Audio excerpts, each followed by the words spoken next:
Bien, pues vamos a Romanos capítulo 1 y fíjese cómo eh, dice la escritura en el versículo 16 de Romanos 1. El apóstol Pablo hablando y dice, no me avergüenzo del evangelio. Y hemos dicho que la palabra evangelio significa algo extraordinario.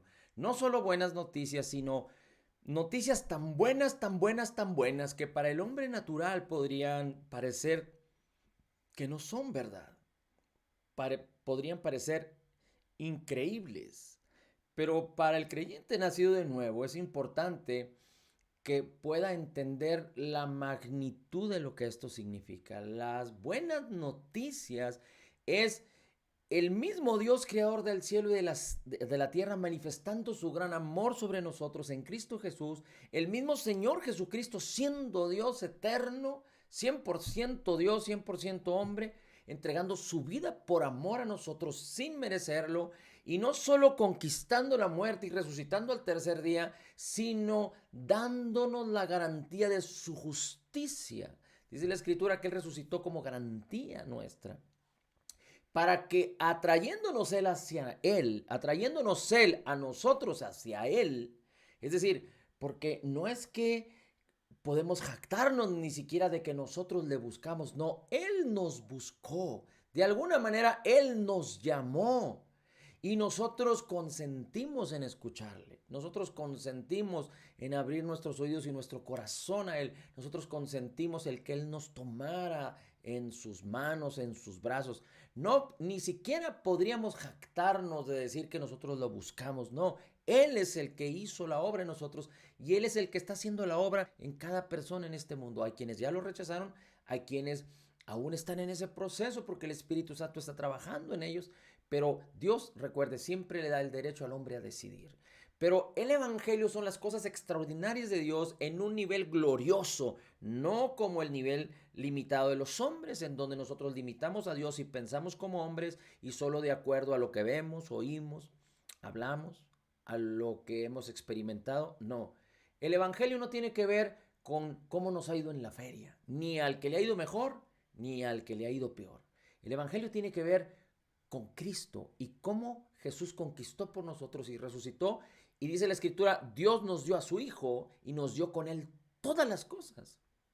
Es decir, lo más extraordinario que Dios tenía era su Hijo y lo entregó por nosotros. Y con Él, Cristo Jesús restauró todas las cosas, nos dio vida juntamente con Él y nos ha concedido todo lo necesario para la vida y la piedad que no tenemos ni idea si quisiéramos pensarlo con nuestro finito y limitado cerebro, no es posible que pudiéramos captar y entender lo extraordinario que Dios nos ha concedido. Pero la palabra nos revela las cosas que nos han sido concedidas. Y 1 Corintios 2:12 dice que nos dio el Espíritu Santo. Dios nos dio el Espíritu Santo para darnos a conocer a través de la palabra todo lo que nos ha concedido por gracia en Cristo Jesús. Preciosas y grandiosas promesas para que tú y yo podamos participar en este mundo, no solo del reino de Dios en la tierra, pero de la misma vida de Jesús, de la abundancia de Jesús, de la gracia de Jesús, de la justicia de Jesús, de la vida de Jesús, de la aceptación del amor de Jesús, del gozo de Jesús, del poder de Jesús, del nombre de Jesús, de la palabra de Jesús, de la eternidad, de la bendición, de la perfección de Cristo. En nuestro espíritu somos uno con Él y en la medida en la que renovemos nuestras mentes con la palabra, nuestras almas, nuestro comportamiento, nuestras actitudes, nuestro ser, nuestro cuerpo será transformado, vivificado para cumplir el propósito por el cual Él nos llamó. Así es que por eso el apóstol Pablo, aunque venía de un ambiente religioso y era muy religioso, pero estrictamente religioso, seguía la ley de Moisés y perseguía inclusive a los cristianos. Al tener un encuentro con Cristo, el Señor le revela la grandiosa y maravillosa oportunidad de conocer el Evangelio y vivir por él. Así es que en el Evangelio, la justicia de Dios, que es este gran amor y esta abundante gracia y la fe y el regalo de la vida, se revela. El Evangelio se revela por fe y para fe. En el Evangelio, la justicia de Dios se revela por fe y para fe. Y después vimos que el hombre rechazó a Dios. El mismo hombre tiene la intuición en su interior de la existencia de Dios. No hay excusa. Hay algunos que dicen, bueno, es que las tribus, porque ellos no tuvieron la oportunidad, los que están lejanos de las comunicaciones, de las ciudades. Dice la escritura que no hay excusa para nadie. 18, porque la ira de Dios se revela desde el cielo contra toda impiedad. Dice el 19, porque lo que se conoce acerca de Dios es evidente dentro de ellos, pues Dios se los hizo evidente. Porque desde la creación del mundo, sus atributos invisibles, su eterno poder y divinidad se han visto con toda claridad, siendo entendidos por medio de las cosas creadas. Así es que nadie tiene excusa. Inclusive Dios ha puesto una intuición en el corazón del hombre, en nuestra misma genética. Así es que nadie tiene excusa. Pero el hombre se envaneció en sus propios razonamientos, no quiso escuchar a Dios, no quiso recibir a Dios, empezó a buscar sus propios sistemas de pensamiento, su propia corrupción, su propio, por causa del egoísmo, por causa de la envidia, por causa de la ambición del poder, por causa de la maldad. Y Dios dejó al hombre, tuvo que entregar al hombre. Y Dios no insiste en aquellos que ya lo rechazaron. De tal manera que se hicieron idólatras, adoraron bestias, animales, inclusive se volvieron a la perversidad y de ahí nació la maldad y de ahí nació, como dice la escritura, la homosexualidad y la perversión. Bueno, usted ya conoce la maldad del hombre y dice la escritura que cambiaron la gloria de Dios invisible por imágenes y adoraron a imágenes. Se entregaron en la impureza, en la lujuria. Dice la escritura que no tuvieron en bien reconocer a Dios ni darle gracias, sino que Dios los entregó, los dejó a una mente depravada. Así es que en los últimos versículos, dice el versículo 28, y como ellos no tuvieron a bien reconocer a Dios, Dios los entregó una mente depravada para que hicieran las cosas que no convienen, estando llenos de toda injusticia, maldad, avaricia y malicia, colmados de envidia, homicidios, pleitos, engaños, malignidad. Son chismosos, detractores, aborrecedores de Dios, insolentes, soberbios, jactanciosos, inventores de lo malo, desobedientes a los padres, sin entendimiento, indignos de confianza, sin amor, despiadados, los cuales, aunque conocen el decreto de Dios, que los que practican tales cosas son dignos de muerte, no solo las hacen, sino que también dan su aprobación para que otros las practiquen. Fíjese como dice aquí, sin entendimiento y indignos de confianza, sin amor y despiadados, dice, los cuales, aunque conocen el decreto de Dios, que los que practican tales cosas son dignos de muerte, no solo las hacen, sino que también dan su aprobación a los que la practican. No sé si usted ha escuchado la expresión que dice, ¿a dónde se van los mentirosos? Y usted como creyente nacido de nuevo, usted podría mentir. Y si dijéramos que los mentirosos se van al infierno, yo le podría decir sí y no. Porque si usted es un creyente nacido de nuevo y dice mentiras, su salvación está garantizada. Porque no es por su desempeño, porque usted sea perfecto o no sea perfecto, que usted es salvo, sino usted es salvo porque ha creído en Jesús. Porque dice Romanos capítulo 10, versículo 9 y 10, porque si confesares con tu boca que Jesús es el Señor y creyeres en tu corazón que Dios le levantó de los muertos, serás salvo.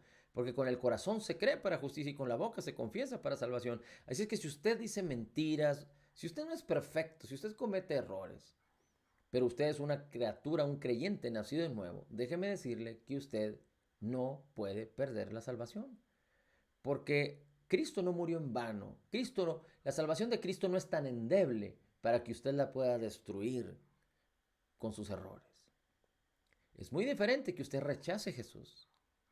Pero no estamos hablando de rechazar a Jesús, estamos hablando de que usted comete errores. Pero sabemos bien que si usted comete errores, sabemos bien que entonces por causa de esos errores usted puede quedar vulnerable a que el diablo venga y le hurte, le robe y le destruya. Recuerde que en Cristo Jesús somos salvos. En Cristo Jesús Dios nos ama y nunca dejará de hacerlo.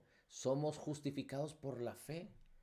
Y ya no tenemos ningún problema para con Dios porque tenemos paz para con Él. Pero si cometemos errores y seguimos insistiendo en los mismos errores, vamos a tener que pagar las consecuencias de nuestros errores, no porque Dios nos haga pagar las consecuencias, porque Dios juzgó todos nuestros pecados en Cristo cuando Cristo fue a la cruz, pero las consecuencias del mismo pecado en este mundo.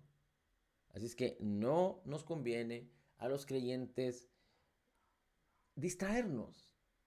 Si el creyente deja la palabra, si el creyente deja de insistir en la palabra y meditar en la palabra y adorar al Señor y estar agradecido y darle gracias al Señor, déjeme decirle que usted va a estar vulnerable a la incredulidad, va a estar vulnerable a la carne, y la incredulidad y la carne lo van a llevar a pecar, y el pecado le va a abrir puertas al diablo, y el diablo no crea que va a venir a sobarle la espalda y hacerle masaje. El diablo va a venir a hurtar, a matar y destruir. Por eso tenemos que vigilar, ser sobrios. Si usted entiende incorrectamente, el diablo va a venir a robarle, a destruirle y a matarle. Si usted no cree correctamente, lo mismo. Así es que no solo la incredulidad, pero entender y creer incorrectamente nos deja vulnerables al enemigo, al engaño. La religiosidad pone en una, digamos que, en una vulnerabilidad, en una posición al creyente nacido de nuevo. La religiosidad pone en una posición al creyente nacido de nuevo para que el diablo venga y le destruya. Por eso vivimos por gracia, no por vista. Vivimos por gracia, por la fe, no por acciones. Aunque el resultado de lo que somos tiene que dar fruto y la fe tiene que producir obras, pero no es que nosotros vivamos por las obras, sino vivimos por la fe. Pero debemos darle oportunidad a la fe que declare que las primeras obras de la fe son nuestra declaración. Bien, en el capítulo 2 de Romanos hay algo muy extraordinario, porque Dios habla en Romanos capítulo 2. Dios nos habla acerca de que en Él no hay parcialidad. Él es un Dios imparcial. Pero el capítulo 2 también tiene que ver mucho con lo que Dios le inspiró a Pablo acerca de los judíos. Y los primeros versículos dice: por lo cual no tienes excusa, oh hombre, quien quiera que tú seas, que juzgas, pues al juzgar a otros, a ti mismo te condenas. Dios no nos llamó a juzgar a otros, Dios no nos llamó a compararnos con otros. Hay una equivocación tan grande que los cristianos a veces se comparan la gloria de Dios con cómo le va a las personas que son líderes o a las personas que les va bien. Pero si los creyentes ponen sus ojos en estas personas de autoridad o en estas personas que aparentemente les va bien, si esas personas caen, entonces su fe se desmorona. Porque nuestra vida no debe estar basada en los líderes, en las personas que hacen lo bueno, en los grandes creyentes. Inclusive ni siquiera basada en el apóstol Pablo ni en el apóstol Pedro. Pero nuestras vidas tienen que estar basadas, fundamentadas, edificadas sobre Cristo, que es la roca. Así es que si tú quieres poner en tus ojos a una persona, a la única persona que puedes poner en tus ojos es a Jesús, pero a Jesús resucitado. Porque cuando pones tus ojos en Jesús, cuando anduvo en su ministerio, tú tienes que entender que ahora tú eres como Jesús en tu espíritu y tienes que observar a Jesús que fue a la cruz, pagó por ti, resucitó para que tú por la fe fueras justificado y te convirtieras en hijo, porque Dios te hizo hijo. Y entonces puedes observar la vida y el ministerio de Jesús sabiendo que Dios te llamó a caminar de la misma forma.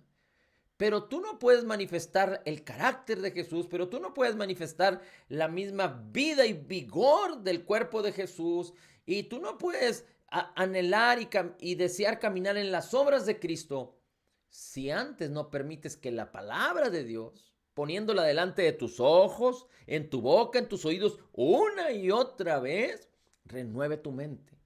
Porque si no hay una renovación de tus pensamientos, de tus sistemas de pensamientos, a través de la palabra y del Espíritu que mora en ti, entonces tu vida nunca va a ser transformada y tú no vas a poder ser transformado a la gloria y a la imagen de Jesús que ya mora en ti. Recuerda que 2 Corintios 3:18 dice que viendo a cara descubierta como en un espejo la gloria del Señor, es decir, en la Biblia, en la palabra del Señor, podemos encontrar su gloria. Aquí está su gloria, la gloria de Cristo. Y cuando nosotros ponemos la palabra en nuestras mentes y en nuestros corazones, una y otra vez en nuestros oídos, en nuestra boca, entonces la palabra empieza a renovar nuestro sistema de pensamientos, nuestra manera de pensar, y entonces, de acuerdo a Romanos 12:2, nuestras vidas van a ser transformadas. Y, según de Corintios 3:18 dice, viendo a cara descubierta como en un espejo la gloria del Señor, somos transformados de gloria en la misma imagen de Jesús. ¿Por qué? Porque la imagen de Jesús está aquí, el Espíritu de Cristo está aquí. No estándares de hombres, no juzgar a Cristo con nuestros ojos carnales, porque hay quienes pueden ver a Cristo más alto, hay quienes pueden ver a Cristo más bajo, pero no, nosotros debemos permitir que la palabra, que el Espíritu Santo nos revele la palabra para que podamos entender a la persona divina de Jesús, su esencia, su naturaleza de amor, de benignidad, de bondad, de gloria, y que podamos entender su ministerio y su obra terminada, completa y perfecta, y lo que ahora somos en Él, en el nombre de Jesús. Bien, dice versículo 2, capítulo 2 de Romanos, versículo 2. Y sabemos que el juicio de Dios justamente cae sobre los que practican tales cosas. Bueno, dice el versículo 1, porque tú que juzgas practicas las mismas cosas cuando juzgas a alguien que se comporta incorrectamente. Y sabemos que el juicio de Dios justamente cae sobre los que practican el mal. Y piensas esto, oh hombre, tú que condenas a los que practican tales cosas, dice, y haces lo mismo, que escaparás del juicio de Dios. Dice, o tienes en poco las riquezas de su bondad, tolerancia y paciencia, ignorando que la bondad de Dios te guía al arrepentimiento. No es el que tú reconozcas tu pecado. No es el que tú confieses tu pecado. No es el que tú te sientas condenado. No es el que tú te sientas culpable. No es el que tú claudiques y digas, no puedo más, el que te va a guiar al arrepentimiento, sino es la bondad de Dios que te guía al arrepentimiento. Aquí dice, o ignoras las riquezas de su bondad, tolerancia y paciencia, ignorando que la bondad de Dios te guía al arrepentimiento. Y cuando habla de la tolerancia de Dios, habla de tolerar nuestras incapacidades y nuestros errores. Es decir, por un lado, Cristo murió por nosotros, aunque nosotros éramos pecadores. Y por otro lado, Dios no ha juzgado al mundo aún, sino está esperando que todo hombre venga al conocimiento de la verdad. Pero Dios no tolera el pecado. Dios no tolera que tú y yo actuemos en pecado. No, no, Dios tolera la persona, el ser humano. No es que toleren nuestras malas acciones, no, sino que el juicio de Dios está determinado para su tiempo. Pero Cristo Jesús murió por nosotros. Cristo Jesús pagó.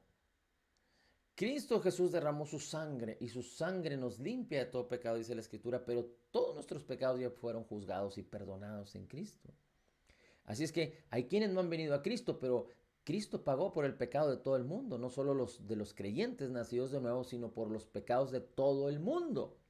Pero nadie puede apropiarse del perdón si no le dice a Jesús que sí. Recuerda que para que el hombre pueda recibir a Jesús, es el Espíritu Santo que está convenciendo al hombre de pecado, de justicia y de juicio. Es el Espíritu Santo el que está trayendo al hombre para que reconozca a Cristo, pero el hombre tiene que claudicar de seguir intentando justificarse ante Dios a sí mismo. Nunca lo podrá hacer. Pero el hombre necesita entender que por sí solo no puede y que necesita un Salvador. Y ahí es entonces cuando el Espíritu de Dios, que ha estado insistiendo en la vida de las personas de alguna manera o de otra son atraídas por causa de la benignidad de Dios.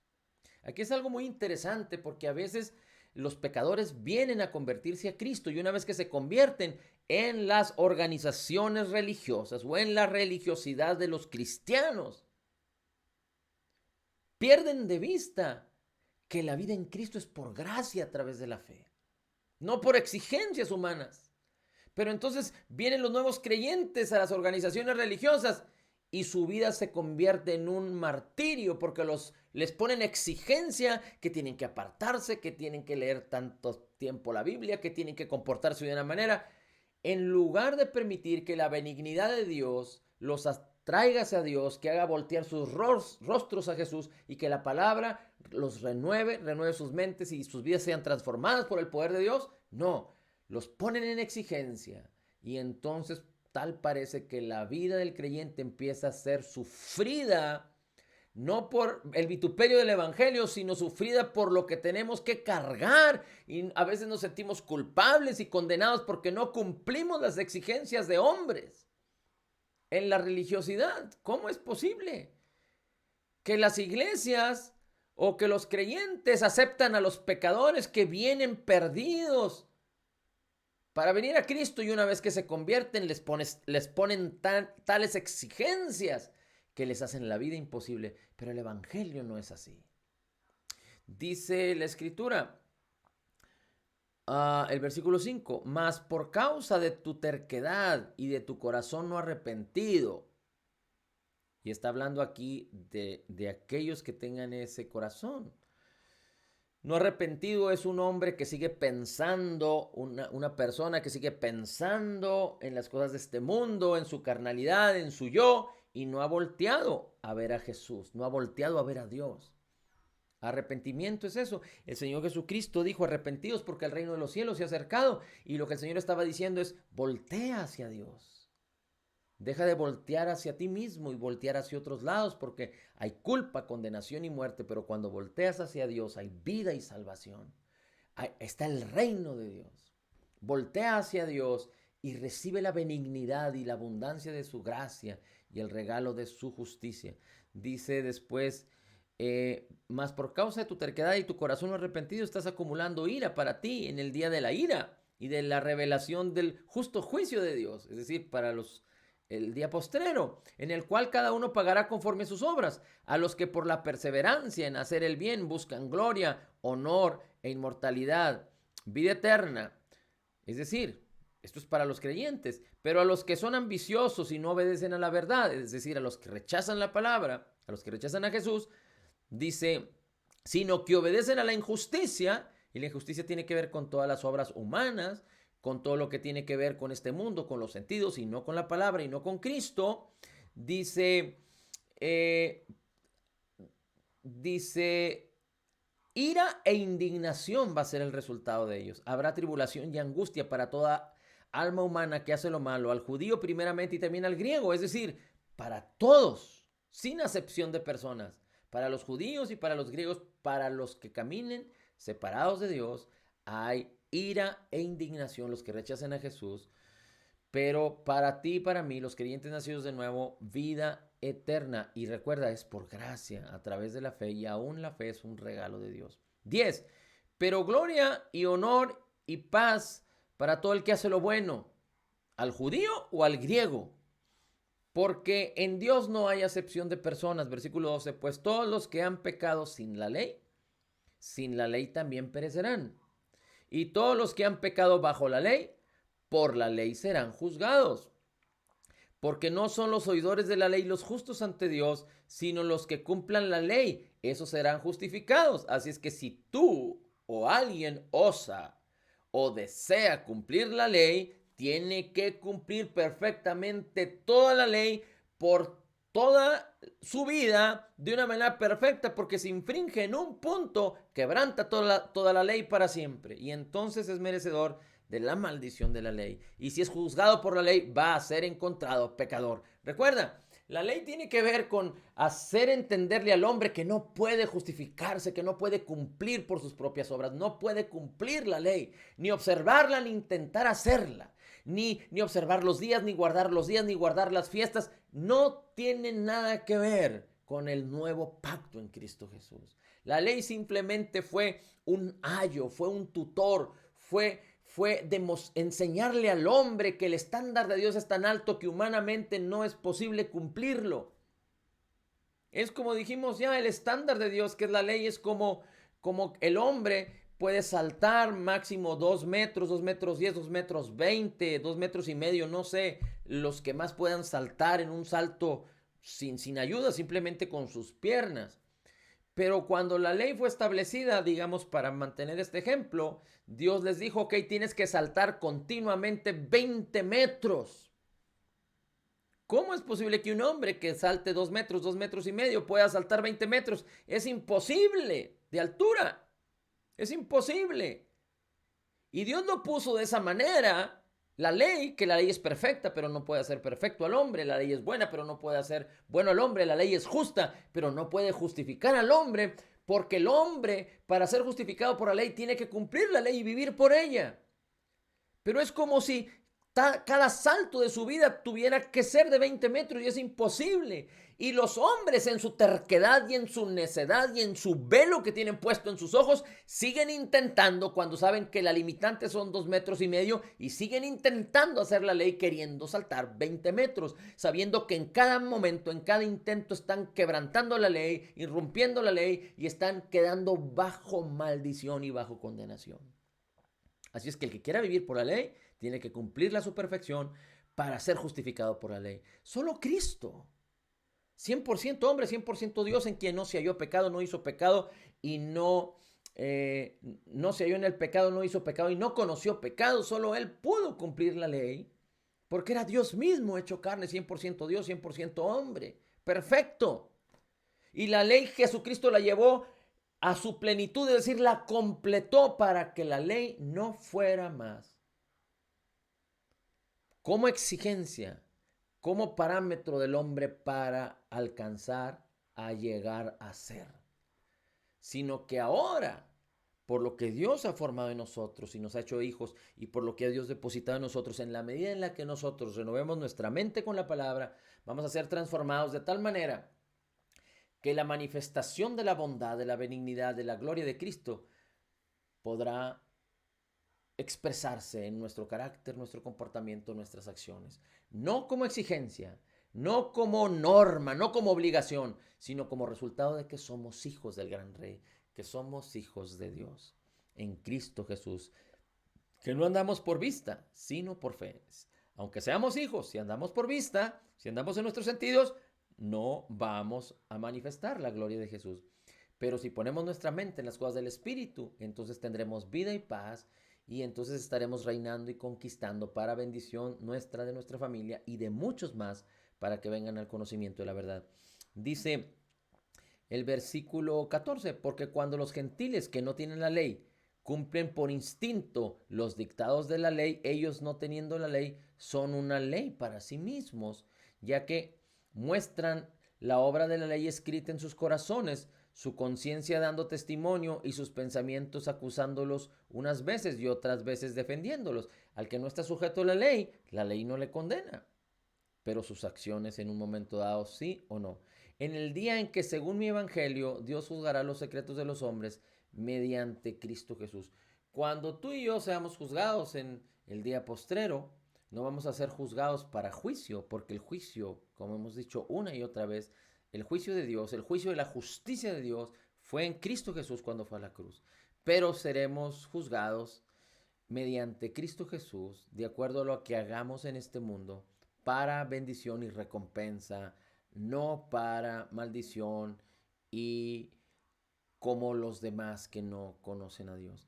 Y el capítulo 2, en el versículo 17 en adelante, hasta el versículo 29, está hablando de Dios y está hablando de la ley y del pueblo judío y cómo el pueblo judío no puede justificarse a través de la ley, sino que de una manera o de otra, el pueblo no solo cuando les fue dada en la época de Moisés se dio cuenta que no podían cumplirla, pero después manipularon todo y violaban la ley, deshonrando a Dios en todo tiempo y en todo momento, porque la estaban haciendo a su comodidad, la estaban haciendo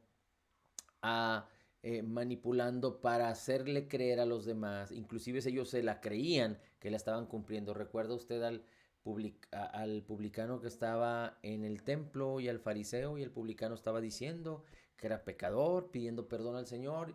Y el fariseo estaba diciendo, te doy gracias porque no me hiciste como este publicano. O sea, en su soberbia justificándose a sí mismo. Pero el mismo Señor Jesucristo les dijo, ustedes, todos ustedes religiosos, son como sepulcros blanqueados. Aparentan ser buenos y aparentan ser santos, pero por dentro están muertos. Bien, hasta ahí vamos a dejar por esta ocasión. Así es que vamos a seguir adelante compartiendo del Evangelio, que son las grandes noticias, la gloriosa manifestación de la misma vida abundante de Jesús para el creyente que puede, con los ojos de su fe, recibir por gracia todo lo que le fue concedido en Cristo Jesús para reinar en vida, empezando por entender y recibir la abundancia de su gracia y el regalo de su justicia. Padre, te damos gracias por este día y gracias porque en Cristo Jesús somos totalmente perdonados, perfectamente justificados. En Cristo Jesús somos altamente favorecidos. Somos profundamente amados, grandemente bendecidos y más que vencedores en Cristo Jesús. Como Jesús es, así somos nosotros en este mundo. Somos la justicia de Dios en Cristo Jesús. Amén, amén y amén.